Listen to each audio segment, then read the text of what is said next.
points for the loser overall. And here we go. Here we go. It's the King's Pawn opening from Anish Giri. No more English opening, and it's the Sicilian instead.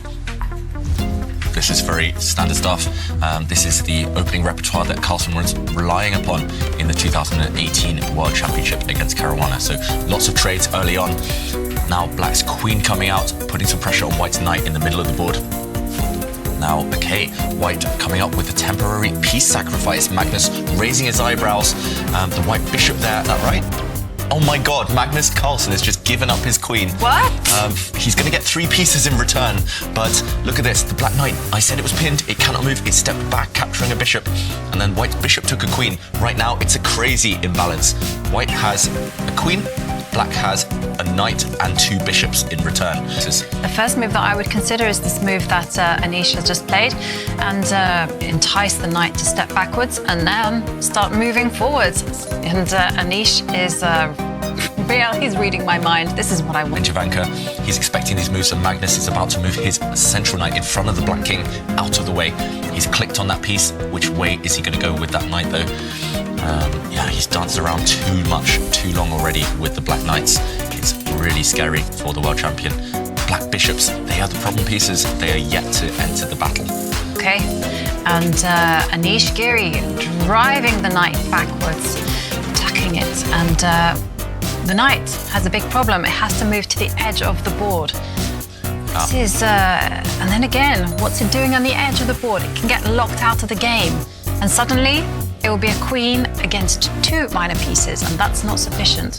And that's why Magnus pushes a pawn on this right side. Firstly, he's trying to break down the integrity of White's pawn structure, those far advanced White pawns, but he's also trying to find an escape route for that Black Knight trapped on the right, on the edge, just in case, as Jovanka mentions, it gets trapped. So he's trying to open up his Black Rook as well. I think he's committed now, Magnus Carlsen. The Black King is too far away from castling. It needs to stay in the center. It needs to hide in plain sight. And after a trade of pawns, Black's Rook has opened up. Look at the evaluation bar, yet to settle down, yet to make up its mind. The reason I don't like this at all from Anish Giri is because Black is now maybe got a target. Black is going to try and attack the White King. Look at this, he's pushed a pawn forward, daring Anish Giri to play en passant, which has just happened, capturing the pawn as if it just moved one square. So you can sometimes prevent your opponent from bypassing your own pawn, but Magnus now has opened up his light squared bishop, which was previously asleep, and now look at this, developing his rook across. On the same line, 2 squares, and try to use the 3rd row. Sure that you make is going to suit my pieces. But look at this, Jovanka, because look at White's pawns right now. He's thrown everything forward. All of White's pawns are on the 4th rank. There's also one on the 6th rank. He's not caring at all about pawns, neither side about pieces of pawns. They're not even counting, I think, anymore who's ahead of material. Right now, that White pawn is attacking Black's rook on the edge of the board. That pawn can actually just be taken by a Black Knight, but then White would gain time attacking the Black pieces and forcing the Black pieces backwards. So Magnus Carlsen, he's given up his queen already. Is he going to ignore his rook as well? Or is he going to move his rook? Is he going to take a pawn? So many choices for the world champion. This position is just crazy. I think even in the 2 players' minds, they are not sure who has the advantage. I'm definitely not sure. The evaluation bar is definitely not sure. This one is one of the wildest chess games I've seen probably ever, but definitely throughout the tour. Yeah, and I can tell you, top engine choice is knight take, capture the pawn. The second is for Black just to ignore the rook and just capture the knight. Yeah. Okay, he takes the pawn, so he goes for the recommended move, and now after White gives up a pawn with the check, Black recaptures, and now White's knight has jumped in. Magnus is under check. We see on his screen the king is highlighted. Wow. That just shows it's check, but he's getting ready to click his dark square bishop and take that White knight. And it looks like it's happened. The Black bishop took a knight, and Anish had pre-moved to recapture with the White queen. That happened instantly, and now the Black knight retreating. It's still 2 knights and a bishop for the White queen, so roughly material balance. But look at this, White is trying to get to the Black king, trying to open up lines, trying to find a path through. But so far, Black's knight, bishop, they're controlling squares. There's no check. If there's no check, maybe Black is safe. And maybe Black is okay. And if there's no check and no threat of checkmate or anything, then probably it means that Black can go on the offensive as well. So Anish pushing forward a pawn, trying to lock down the lines. The Okay. The black's king can start running. Black can even take a pawn on the side of the board with the rook on that left flank. Suddenly, okay, Magnus retreats his knight, just acting as a defensive piece now. I'm slightly surprised because that knight was preventing White's remaining rook from getting to the center. But Magnus, he's confident he's going to survive. Knights are a king's best friend, and there's two of them defending the black king. And Magnus is just saying, hey, those three pieces will defend the black king, and the rooks, they're going to start targeting those weak pawns on the left and the right. Those two black rooks, they're developing not in the way we normally see in chess. Normally we see the king castle and then the rooks come to the center. Those rooks are developing up and down the board. And actually, I just did a quick count. Black is 1 point up. If we talk about pawns, pieces, black is a pawn up. So after all of that kind of tactical melee, it's looking good for Magnus Carlsen. And Anish, he lifts his rook up the board. What's the plan? Maybe a defensive maneuver. Maybe he wants to bring that rook across and eliminate one of black's rooks, but maybe he also wants to just step his rook to this one square and then maybe threaten a sacrifice or something. Anything to get at the black king. Could have done that on the last turn. I think that's true. Not his idea anymore. Ivanka, I think he's just purely on the defensive, Anish Giri.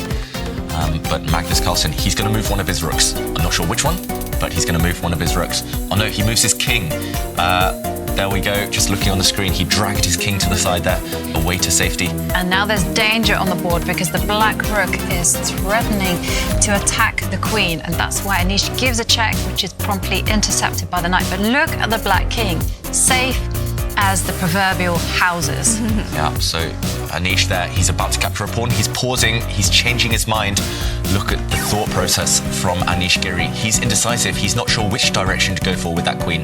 If it can't break through to the black king, then what to do? Is he going to step back and take a pawn? No, he's changed his mind. He's going to bring his rook up the board. Is he going to challenge black's rook at the top there? He is. Will we see a rook trade now? This is how difficult the position is. Even at these top players in Blitz, they're not able to trust their instincts. It's all about calculation. And the rooks are off, and now the queen will capture... No, the queen cannot capture the pawn at all.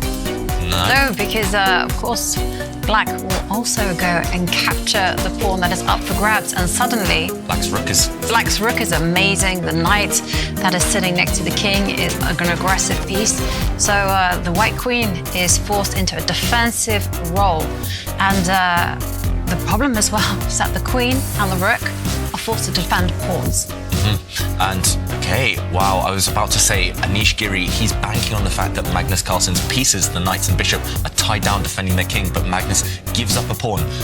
He's definitely not materialistic. He gives up a pawn in order to activate the black bishop, and Anish there gesturing, looking frustrated, leaning back. Suddenly the black pieces are coming to life. Black's rook and bishop are teaming up against the same pawn. White's rook is a bit stuck. No targets. White's queen.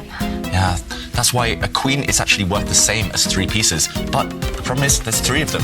And if they coordinate, if they defend each other, just the fact there are more pieces to attack with can be decisive. So, okay, all the pawns disappearing on that left half. What a game, you're right, Kaya. Black's rook is now about to come across, maybe deliver a check. Black can take White's central pawn with his knight. And the three pieces, untouchable. Yeah. The three musketeers. Yeah, Exactly. totally. And the rook is just there. Its sole job on the board is just to gobble up the pawns. So Anish dropping to nearly under a minute left on this clock. Both players now around the minute mark, and the clock situation is not in either player's favour, but it's definitely Magnus Carlsen's favour on the board. And it's going to be difficult when you're facing a queen. There's always traps, there's always tricks. That's why he steps back. Look at those black pieces. Literally every single piece defends another piece. And okay, Anish Giri, meanwhile, he's got few pieces to play with. So he uses the white king. I mean, this game, I'm going to go back and study it for hours, I think. There's so much to think about. Okay, the black bishop now attacking white's rook. Breaking a bit of coordination with the pieces, but no, the bishop is replaced on its previous square. Yeah, and that black rook, it's going to relocate itself 2 squares further down the board. It's going to go And towards the white king. Yeah, protecting the bishop, and at the same time, like David said, heading at the white king. Yeah, it's going to swing across the board, that black rook, and again, supreme blitz strategy. This is why Magnus Carlsen is the best blitz player in the world, always defending his pieces. He doesn't care that he has no queen, he's just defending everything. Look at this, bishop steps back. He's still created this nice little cozy home for the black king. I mean, that's the safest king I've ever seen, even though it's being stared at by white's queen, even though it's being stared at by white's rook. Yeah. That king is super safe. It's incredibly safe. And also, Magnus just limiting all risk whatsoever. He just dropped his bishop back to protect his pawn. Okay, so check, and Anish just cannot do a thing. You know, so now another pawn drops off the board.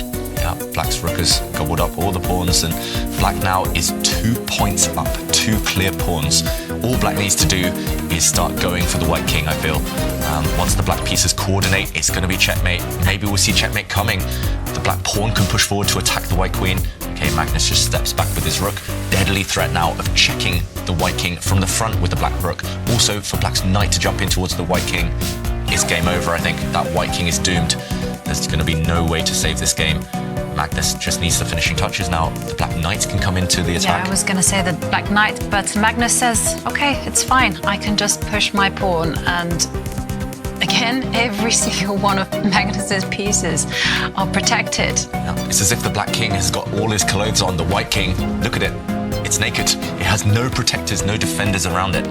It's feeling really vulnerable right now. And the white queen has found a safe square, but not for long. Black's rook can give a check here. 2 different ways, 2 different directions. He steps back, just again protecting everything, overprotecting everything just in case. And well, Magnus is just really perfecting the art of, I was going to say suffering, making his opponent suffer.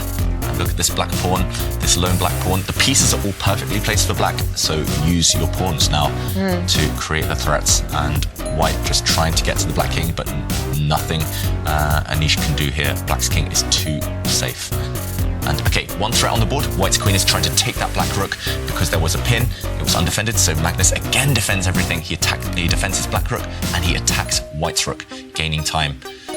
And now the knights finally start to mobilize. They've protected each other for so long, but they will finish off this game. And here it comes. The pawn is closing in on its destination, and another check. And just look how this is just an exercise in dominance. Now it's a queen on the board, and that's it. Game over. Magnus Carlsen wins the first tiebreak game.